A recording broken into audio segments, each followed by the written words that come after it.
Hello and welcome to Becoming Your 2.0 podcast. My name is Adam H. Mortimer. And I'm Damon K. Casabar, and we are declaring an all-out war on our limiting beliefs and our shadow self. So if you're ready to overcome the things that have held you back, stop being stuck, and take your 2.0, the highest version of you, to the next level, join us on today's discussion. We're excited to have you here. Hey, welcome. I got a question for you. Do you feel like you keep procrastinating, or perhaps you're overthinking, or even self-sabotaging? And I'm going to save you about 10 years of frustration because you're not broken. That's probably one of the biggest mistakes people think is they're broken, it doesn't work. The truth is you might be dysregulated. And today, I'm going to give you a simple tool that will allow you to regulate your nervous system and really jump into the doorway of your 2.0 or your highest self. Welcome to today's show, and I'm joined here by my good friend Damon Casabar. Damon, what's up? I'm doing well, thanks. Okay, awesome. Okay, emotional dysregulation, one of the most important topics that we can talk about. Let's dive into it today. So what do you mean by dysregulated? Dysregulated, that's a great question. So when people get stressed, or the alarm bell of the brain turns on, the amygdala, right, or the fight or flight response, we often get hijacked by that response, and it prevents us from having the right thoughts, the right behaviors, and ultimately prevents us from getting the results that we want to get. For example, I had a client just the other day. His whole life he was absolutely paranoid of public speaking. Okay, and something he wanted to do for years because he knew it was going to take his business to the next level. But he would actually get secondhand cringe just seeing the comedian on stage. He would get so nervous thinking that this guy was going to call on him, he would stand up and leave. Okay, that's emotional dysregulation. It's allowing your emotions to prevent you from doing the things that you want to do in life. So when you talk about preventing us from doing things we want to do in life, that means, I think we talked about also the nervous system and how that kind of hijacks things. So tell me about that. We have to kind of go back or upstream, so to speak, to shut that down? Yeah. So there's a really interesting institute called the Heart Math Institute. I'm sure you're familiar with them, but they did some studies about brain waves and the heart waves. And most people are dysregulated, meaning the electrical impulses in the brain and the electrical impulses in the heart are out of balance. They're incoherent or dysregulated. And when that happens, we get into the stress response, the fight or flight response. And so learning to calm that nervous system will actually sync the brain and the heart together. Wow, that's interesting. So is that another way of just kind of making things calm? I mean, when you're in the heat of the moment, how do you just flip the switch and just start shutting your nervous system down so it doesn't hijack you?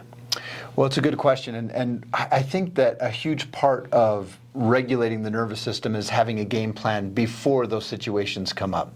As you know, sometimes when you're in those situations and you click over to the amygdala, well, the prefrontal cortex, the part that's keeping you logical and rational, that part goes offline. And so it's really imperative that you have a game plan and a reminder in place so that when those things do come up, you're able to call back that consciousness to the mind. You're able to regulate the nervous system using some exercises that I'd like to share you. Well, I'm curious about that then, because that's the big question that comes up is, what are those exercises that we need to do? What are some examples or scenarios you can share with us so we can all kind of relate? You want to do that? it right now? Yeah, let's do it. Okay, let's do it. All right, so Damon, on a scale from 0 to 10, I want you to rate your stress level. So 10 would be I'm super stressed, 0 would be I don't feel anything at all. What number would you give yourself? I'd say I'm a 5. About a 5? Okay. So a few things that you can do to start this off. First thing is you just want to catch your breath. So go ahead and breathe in for 4, and you're going to breathe out for 8. And the reason we breathe out twice as long than when we breathe in, because when we do that, it signals to the nervous system that I'm safe. So keep on breathing. And those listening from home, you can do this right along with Damon. So just keep on breathing all the way in, and then all the way out. Do another all the way in, and all the way out. And I want you to just take a little moment and visualize all the stuff that's been bothering you. And you're going to just, in your mind, I want you to write it on a piece of paper. Whatever's bothering you, just write it on a piece of paper, crumple it up, and throw it away. So we're going to just visualize this. Do a little visual. Go ahead and take the next 30 seconds and do that. Don't forget to breathe either. There you go.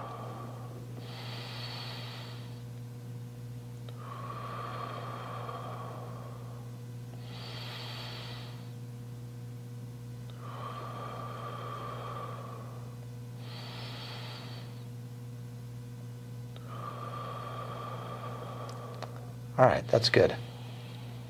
So now that we've done that, I want you to notice where you feel it in the body. So the stress, where does it typically hang out? When you feel stress, is it a tightness? Is it in the throat? Is it in the stomach? Is it in the heart area? Where do you feel it most? It's kind of the bottom of the throat, I guess, up above my chest. Okay. Right about this area here. And if you were to give it a size, like a basketball, beach ball, baseball, how big is it?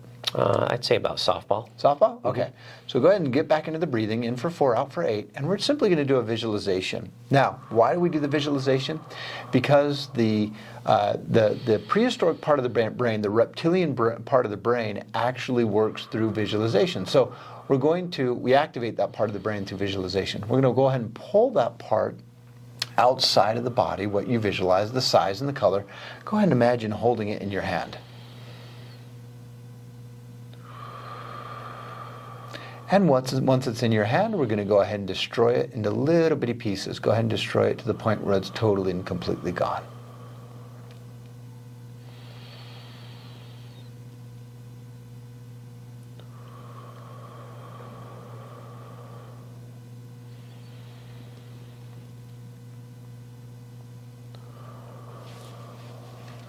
Okay, and I want you to go ahead and imagine your future self today acting without that negative stress. So I want you to do something a little bit different. I'm going to have you visualize this from your 2.0 self. And as you know, your 2.0 is your higher self, right? Your 1.0 is the shadow self, the negative, the ego, whatever you want to call it, the part that's keeping you stuck or stressed. So go ahead and take a moment, and I want you to visualize and take that color, the positive color. I'm going to have you do that right now. First color that comes to mind when you think of that peaceful, wonderful feeling of just letting go of all that stress. First color that comes to mind for you.